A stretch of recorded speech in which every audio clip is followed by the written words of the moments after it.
Imagine a society where there is no government, where each individual is the customer of a firm that sells him the service of protecting his rights and settling his disputes.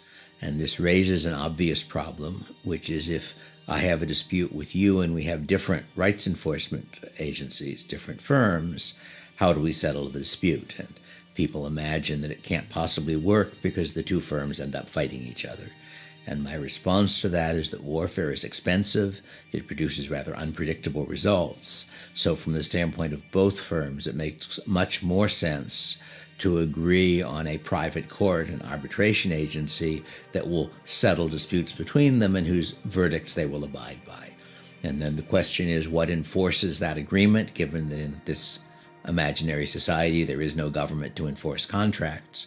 And the answer is, it is being enforced by what's sometimes referred to as the discipline of constant dealings, the fact that they're repeat players. And so my firm knows that if when it loses a case, when its client loses a case, it doesn't go along with that verdict, then the next time that the other firm's client loses a case, it won't go along, and they're back having to fight each other or engage in some other less satisfactory way of settling their disputes. So in that society, law itself is being produced on the market. That is to say, each arbitration agency wants to have a set of rules and procedures such that rights enforcement agencies will want to use their services. Each rights enforcement agency wants to contract with arbitration agencies that have rules and policies such that the customers of the rights enforcement agency want to be under them.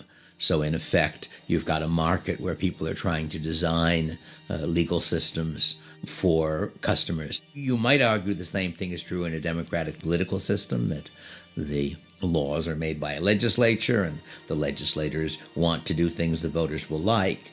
But in the democratic political system, the individual voter knows that his vote has very close to zero chance of influencing the outcome.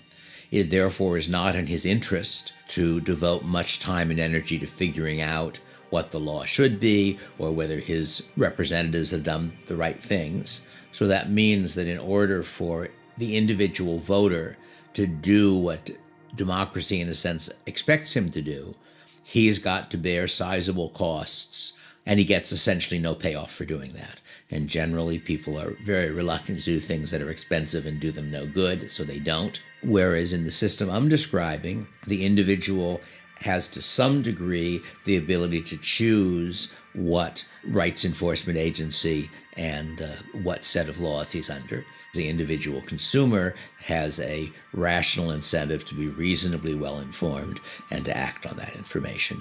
And the fact that he has those incentives mean that the providers, both the rights enforcement agencies and the arbitration agencies, have an incentive to provide the services that the customers want.